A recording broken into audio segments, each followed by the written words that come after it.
I'm going to be canceled before we start. Hi, everyone. Merry Vlogmas. Merry Vlogmas. I'm Sharon. I'm Kristen. Welcome to our channel. I think we might be lost.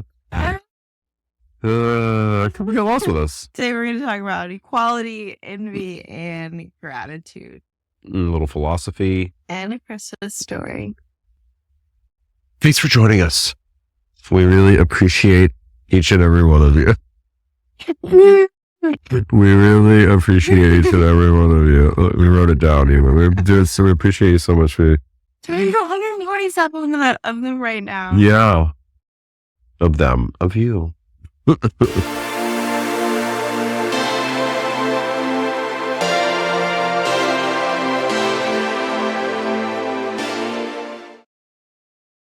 What song to tell you about Eric Fromm today? I would love to hear about Eric Fromm. Boom. Okay. Okay. The reading is from one of my favorite psychologists, Eric Fromm. Eric Fromm. What can you tell me about Eric Fromm?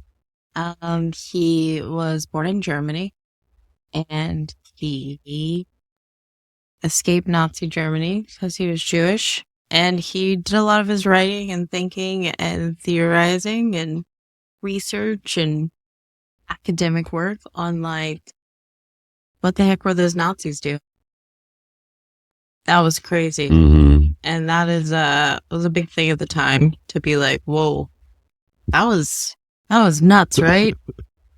Yeah, I can imagine. Yeah. That was a big thing at the time. Yeah.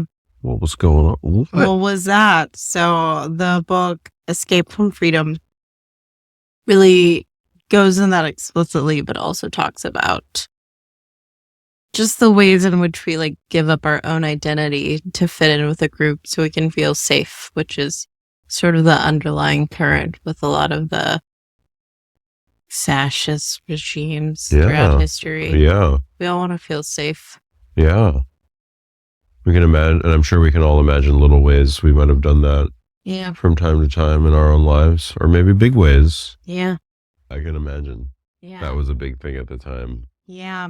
What was going on? What was that? So the book Escape from Freedom really goes in that explicitly, but also talks about just the ways in which we, like, give up our own identity to fit in with a group so we can feel safe, which is sort of the underlying current with a lot of the fascist regimes throughout history. Yeah. We all want to feel safe. Yeah. We can imagine, and I'm sure we can all imagine little ways we might have done that. Yeah. From time to time in our own lives, or maybe big ways. Yeah. But yeah, it's interesting. Yeah. I think a lot of it's really interesting because we kind of think of it as happening over there. And the over there, the Germany of it all, really cited their sources back to America a lot more than I was ever really taught. So yeah, more of a cultural exchange going on there. That cultural and intellectual that is exchange. bad. That is real. So I think it's important to figure out where these things are familiar and where they kind of still are in America. Yeah. Hopefully everything's fine, but just good to keep an eye out. Yeah. Hopefully everything's fine. I can get behind that. That's a motto I can get behind. Sure do. Hopefully everything's fine. We should put that on a button. Yeah. That's really good. All right. Before we get into that, do you want to do a little? Yes. Oh, sorry. If you want to hear more from us and be a part of this community, please hit that subscribe button. We have a goal of reaching 500 subscribers by the new year. If you have thoughts about our thoughts, please comment below. Let's remember, keep it kind in the comments. We will delete any stinky comments, any name calling, any buttholery of all kinds, I would say. Mm-hmm. Yeah. You're out of here. Let's now. I'm going to take it back to Martin Luther. The first one? Cool. Okay. Will you read that first little part there? I would love to read that first little part there. Again, as with Luther, the fundamental doubt resulted in the quest for absolute certainty. But though the doctrine of predestination gave such certainty, the doubt remained in the background and had to be silenced again and again by an ever-growing fanatic belief that the religious community to which one belonged represented that part of mankind which had been chosen by God. Predestination. Let's get to know what is the doctrine of predestination. I'm going to read this next part. Okay. Okay, so one. Yeah. What is the doctrine of predestination? Yeah. So Calvin's theory of predestination has one implication, which should be explicitly mentioned here, since it has found its most vigorous revival in Nazi ideology, the principle of the basic inequality of men. Okay. So for Calvin, there are two kinds of people. Those who are saved and those who are destined to eternal damnation. Since this fate is determined before they are born, and without their being able to change it, by anything they do or do not do in their lives, the equality of mankind is denied in principle. Men are created Unequal. This principle implies that there is no solidarity between men, since the one factor which is the strongest basis for human solidarity, is denied. The equality of man's fate. The Calvinists quite naively thought that they had been the ones who were chosen, and that all others whom God had condemned to damnation. It is obvious that this belief represented psychologically a deep contempt and hatred for other human beings. As a matter of fact, the same hatred with which they had endowed God. While modern thought has led to an increasing assertion of the equality of men, the Calvinist principle has never been completely mute. The doctrine that men are basically unequal according to their racial background is confirmation of the same principle with a different rationalization. The psychological implications are the same. For the Calvinist, God is hate. For the Nazis, God is hate. You are better than me. God of hate. I am better than him. The God of hate. I am worthless. The God of hate. He is not deserving. The God of hate. I must be damned. I will never be good enough. The God of hate. What could we remember instead? You are not better than anyone else. No one else is better than you. Every human has worth. When someone tells you that you are part of a special group, you are being scammed. Calvinism is a scam. Did God choose some people to be his chosen, his elect? I'm not sure. I wouldn't waste my time thinking about it. It will give you anxiety. Am I chosen? Am I damned? Am I good enough? Does God like me? Will I go to heaven? What can I do anything to ease my anxiety? Today, remember, your anxiety about your worth is a real liability, so stop it. You are good enough. Don't covet your neighbor's wife, or his car, or his job, or his clothes, or his kids. This part. Which part? The bullet points. Yes. Fall in love with your own life, your own wife, your own car, your own work, your own clothes, your own kids. Thanks. Now let's hear a Christmas story.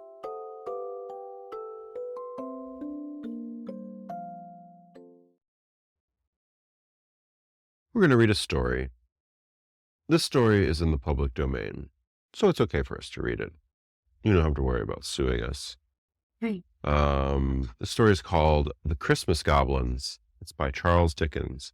Here's a little Christmas goblin for you. See him there? Gobbling it up. La la la. Okay.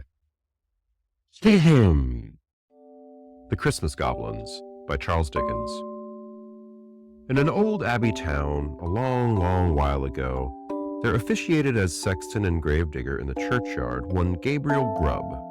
He was an ill-conditioned, cross-grained, surly fellow who consorted with nobody but himself and an old wicker bottle which fitted into his large, deep waistcoat pocket. A little before twilight one Christmas Eve, Gabriel shouldered his spade, lighted his lantern, and betook himself toward the old churchyard, for he had a grave to finish by next morning, and feeling very low, he thought it might raise his spirits perhaps if he went on with his work at once. He strode along until he turned into the dark lane which led to the churchyard, a nice, gloomy, mournful place into which the townspeople did not care to go except in broad daylight. Consequently, he was not a little indignant to hear a young urchin roaring out some jolly song about a Merry Christmas. Gabriel waited until the boy came up, then rapped him over the head with his lantern 5 or 6 times to teach him to modulate his voice. And as the boy hurried away with his hand to his head, Gabriel Grubb chuckled to himself, entered the churchyard, locking the gate behind. He took off his coat, put down his lantern, and getting into an unfinished grave, worked at it for an hour or so with right good will. But the earth was hardened with the frost, and it was no easy matter to break it up and shovel it out. At any other time this would have made Gabriel very miserable, but he was so pleased at having stopped the small boys singing that he took a little heed of the scanty progress he had made when he had finished work for the night, and looked down into the grave with grim satisfaction, murmuring as he gathered up his things, "Brave lodgings for one, brave lodgings for one. A few feet of cold earth when life is done. Ho ho!" He laughed as he set himself down on a flat tombstone, which was a favorite resting place of his, and drew forth his wicker bottle. "A coffin at Christmas, a Christmas box. Ho ho ho! Ho ho ho!" repeated a voice close behind him. "It was the echo," said he, raising the bottle to his lips again. "It was not," said a deep voice. Gabriel started up and stood rooted to the spot with terror, for his eyes rested on a form that made his blood run cold. Seated on an upright tombstone close to him was a strange, unearthly figure. He was sitting perfectly still, grinning at Gabriel Grubb, with such a grin as only a goblin could call up. "What do you do here on Christmas Eve?" said the goblin sternly. I came here to dig a grave, sir," stammered Gabriel. "What man wanders among graves on such a night as this?" cried the goblin. "Gabriel, run! Gabriel, run!" screamed a wild chorus of voices that seemed to fill the churchyard. "What have you got in that bottle?" said the goblin. "Honey, sir," replied the sexton, trembling more than ever, for he had bought it out of the smugglers, and he thought his questioner might be in the excise department of the goblins. "Who drinks Hollands alone, and in a churchyard on such a night as this?" "Gabriel, run! Gabriel, run!" exclaimed the wild voices again. "And who, then, is our lawful prize?" exclaimed the goblin, raising his voice. The invisible chorus replied, "Gabriel Grubb! Gabriel Grubb!" "Well, Gabriel, what do you say to this?" said the goblin as he grinned a broader grin than before. The sexton gasped for breath. "What do you think of this, Gabriel?" It's very curious, sir, very curious, sir, and very pretty," replied the sexton, half dead with fright. "But I think I'll go back and finish my work, sir, if you please." "Work?" said the goblin. "What work?" "The grave, sir." "Oh, the grave, eh? Who makes graves at a time when other men are merry and takes a pleasure in it?" Again the voices replied, "Gabriel, run! Gabriel, run!" "I'm afraid my friends want you, Gabriel," said the goblin. "Under favor, sir," replied the horror-stricken sexton. "I don't think they can. They don't know me, sir. I don't think the gentlemen have ever seen me." "Oh, yes, they have. We know the man who stopped the boy in his envious malice of his heart because the boy could be merry, and he could not. Here the goblin gave a loud, shrill laugh, which the echoes returned 20-fold. Sir, said the sexton, making an effort to move. Leave us, said the goblin. Ho, ho, ho. As the goblin laughed, he suddenly darted toward Gabriel, laid his hand upon his collar, and sank with him through the earth. And when he had time to fetch his breath, he found himself in what appeared to be a large cavern, surrounded on all sides by goblins, ugly and grim. And now, said the king of the goblins, seated in the center of the room on an elevated seat, his friend of the churchyard, show the man of misery and gloom a few of the pictures from our great storehouses. As the goblin said this, a cloud rolled gradually away and disclosed a small, scantily furnished but neat apartment. Little children were gathered round a bright fire, clinging to their mother's gown or gamboling around her chair. A frugal meal was spread upon the table, and an elbow chair was placed near the fire. Soon the father entered, and the children ran to meet him. As he sat down to his meal, the mother sat by his side, and all seemed happiness and comfort. What do you think of that? Said the goblin. Gabriel murmured something about it being very pretty. Show him some more, said the goblin. Many a time the cloud went and came, and many a lesson it taught to Gabriel Grubb. He saw that men who worked hard and earned their scanty bread were cheerful and happy, and he came to the conclusion that it was a very respectable sort of a world after all. No sooner had he formed it than the cloud closed over. The last picture seemed to settle on his senses and lull him to repose. One by one, the goblins faded from his sight, and as the last one disappeared, he sank to sleep. The day had broken when he woke, and he found himself lying on the flat gravestone with the wicker bottle empty by his side. He got on his feet as well as he could, and brushing the frost off his coat, turned his face toward the town. But he was an altered man. He had learned the lessons of gentleness and good nature by his strange adventures in the Goblin's cavern. And that's the story. I love it. Yeah, pretty fun. I will say old Charles Dickens really seemed to enjoy scaring bastards at Christmas time. Yeah. Seemed to be a real hobby of his. Yeah. It was like, I wonder when this was written, if it seems like a real, like a proto, a Christmas Carol. Yeah. You know? Really, like like the goblins showed him the error of his ways by showing him what it looks like for good people to live their lives. And like they can choose to be happy even if they don't have a whole lot. Right. And that they're like, yeah. Yeah. And that he's choosing to be miserable. Yeah. Also drinking a bunch of gin in an unfinished grave. Yeah.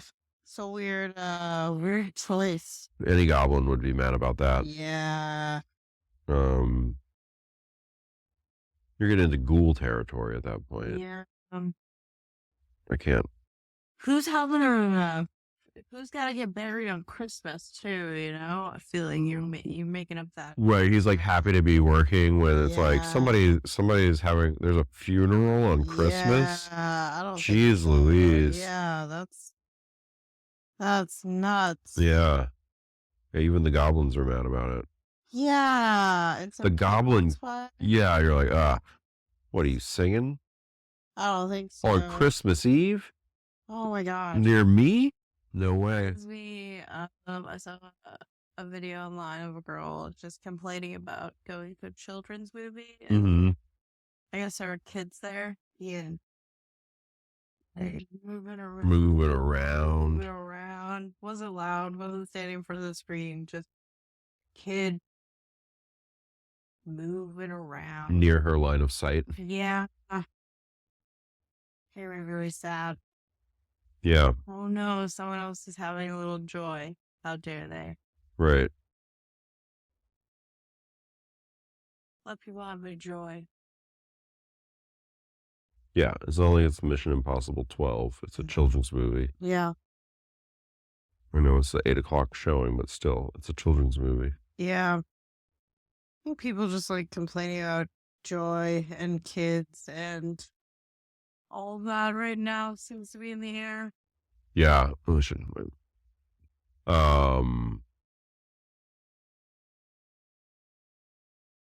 It's a real shame. It People really seem is. to really. I guess is it just sour grapes? It seems like a lot of sour grapes of like that resentment of children. Yeah. Like we were discussing earlier um the the rise of a lot of like eugenic type thought, Yeah. and where you're talking about like poor people shouldn't have kids, and some people saying like, oh well, they shouldn't be allowed to have kids, or having a child into Yeah. poverty is abuse. um but it's part of that is that they they're like envious that some people are having children even though it's irresponsible, like Yeah. because some people say they would want to have kids if they could afford it.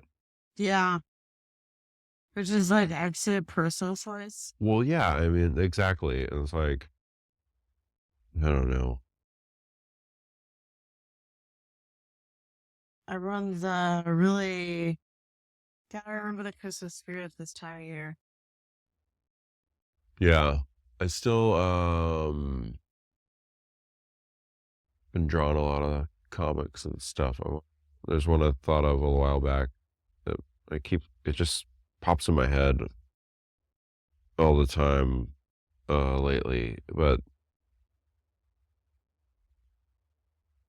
it's like single panel comic, couple of like cave people, and maybe even there's like a saber-toothed tiger or something in the frame, but the caption below, you don't know who's necessarily saying it. It's a man and a woman, caveman, cavewoman. And it's just like, the caption is, I don't know. I just don't want to bring kids into this messed up world. That's really good. That's really good. That's really good. I think about it all the time. Wait, did you come up with that? Yeah, that's me. That's you. Yeah, it's like, really it's like good. I can see it in my head, but Yeah. I haven't drawn it out yet, but now that That's I've been really now that I've good. been really drawing comics. Yeah. It just represents like a fundamental hopelessness. Yeah. It's really why even like imagine that there could be a future. It's obvious that there's no hope for one. You know, like it's Yeah. really it's really bummer. It's a real Right. bummer. Yeah, it is. And again, it's not saying that like everyone must have children and love Do whatever you children for want. there to be hope for the future, but at least some people need to. Yeah. And like maybe I'm really wary of any rhetoric or I don't know, anything that's saying like talking about like protecting children Yeah. by preventing their existence. Yes. Good time to say I'm pro-choice. I think Do whatever you guys want. like family planning is Do personal and honestly really complicated for a lot of reasons that are nobody else's business. But it kind of feels like that thing though, like, I don't know. But you go, I just saved your life right now. I didn't stab you and I could have. Yeah, I Yeah. wanted to. I wanted to. You're but- running your mouth. Like that guy at CVS the other day. Huh. Oh my gosh. So- You feel- saved his life. I did save his life That was crazy. by keeping my cool. You called him the C word. He did call me the C word right to my face. I'm like, I cannot. Yeah, I cannot. Yeah, that was the thing. I'm like, yeah, what am I doing? I have to pick up my wife's prescription.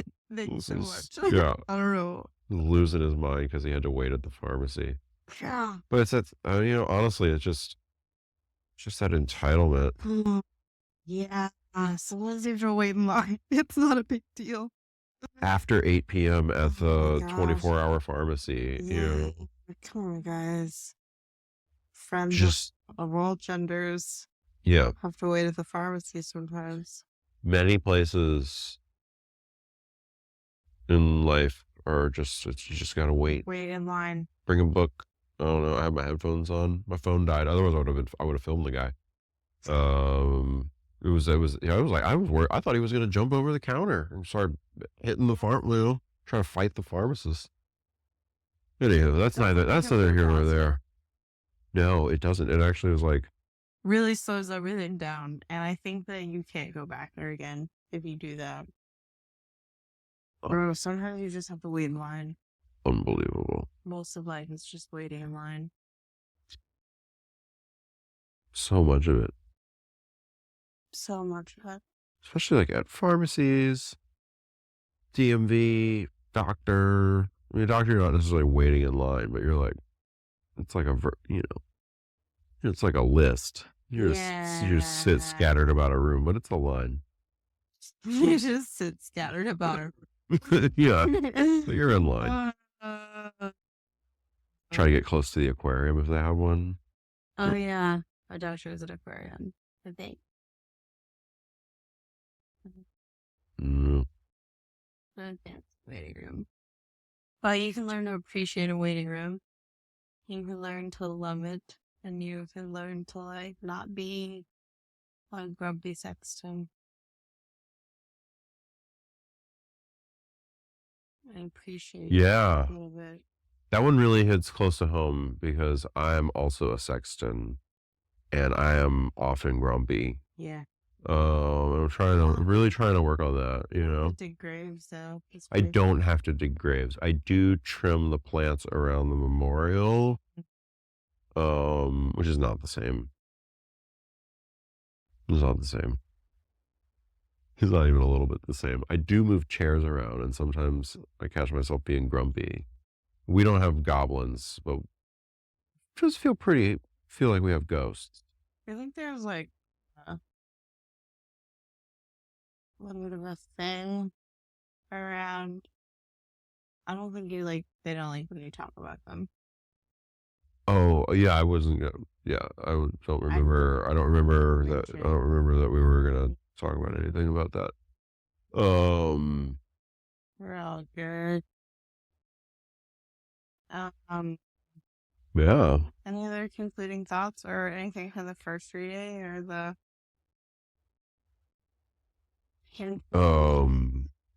conclusions? Sorry, excuse me.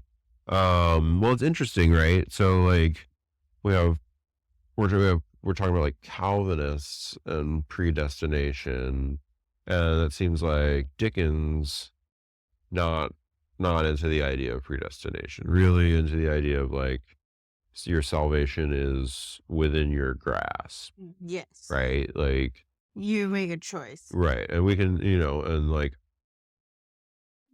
this isn't over, the goblin using magic. I say salvation, not meaning like overtly Christian or anything. Just like but like the like being able to live life as like a good and forthright person. Yeah, well, I think Calvinism really can get into like everyone just gets what they deserve. So if you're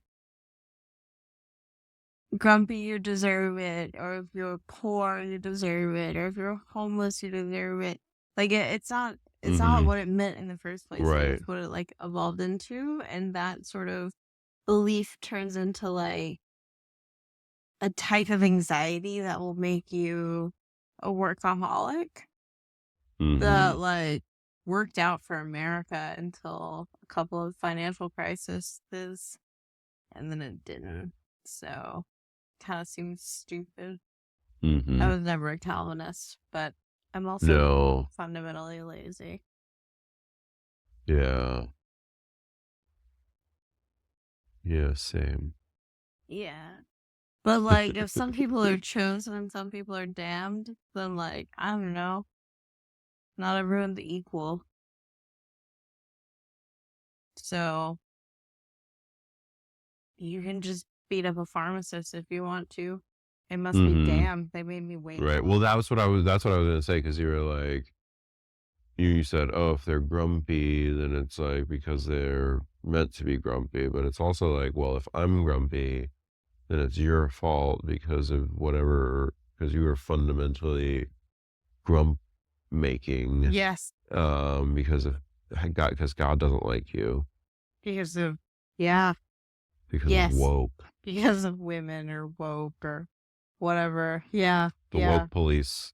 They're gonna shut us Police, down, the police, or the little police. not the regular police. I like to say defund the tone police. That's what I comment all the time. Defund the tone police is really It's funny. one of my favorites. We're gonna defund the woke police. Pull the old dipsy doodle on them.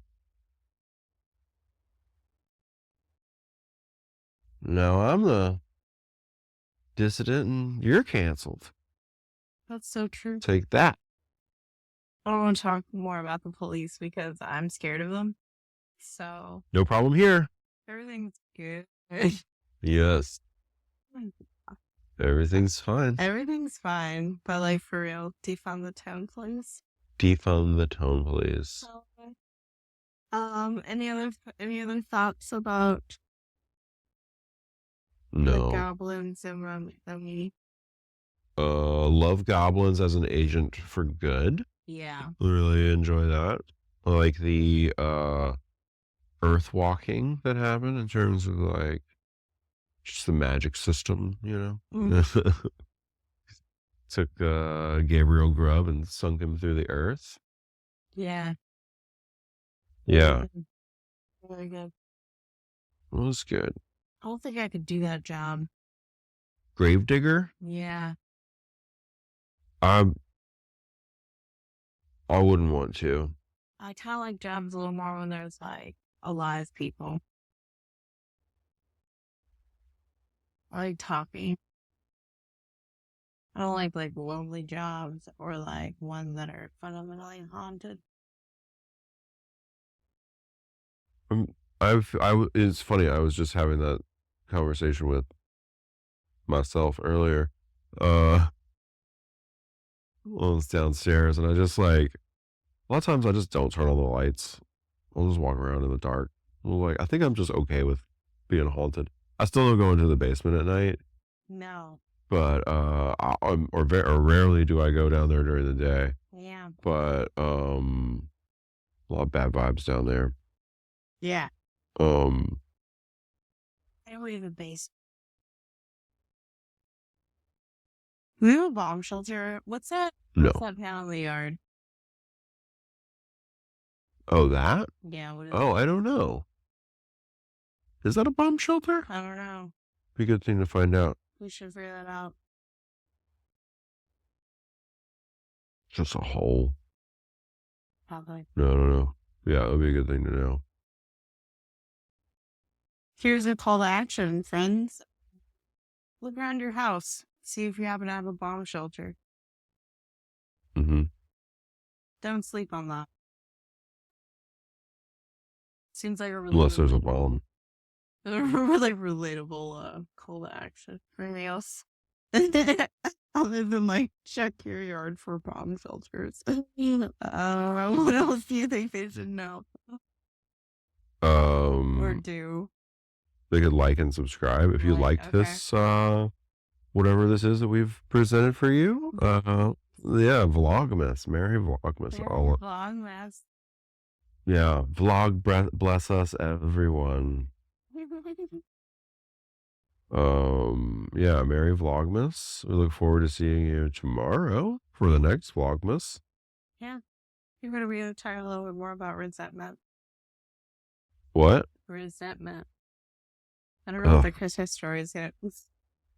Resentment. Based on Wikipedia. There's a little drawing. Yeah, I've been practicing. That's really good, babe. I've been practicing passive aggressive. That has a lot to do with it. Contempt is in there too. I think so too. I'm being passive aggressive. I'm being passive aggressive. You know, when you're being passive aggressive, you have to tell people so they know. Yeah. I'm being passive aggressive. I'm being passive aggressive. I'm practicing. I think I'm gonna down. This is how I feel about passive aggression. Oh, really? Oh, really? Sorry, I can't really do it. It's like a lot of energy. People who do that all the time, are you guys tired? You probably took that energy to run a marathon, which is really far. Just walk it. It doesn't matter. Just keep on going. Yeah. Take a hike. Congratulations, Bill. I would like Yeah, to congratulations. dedicate, some congratulations to him.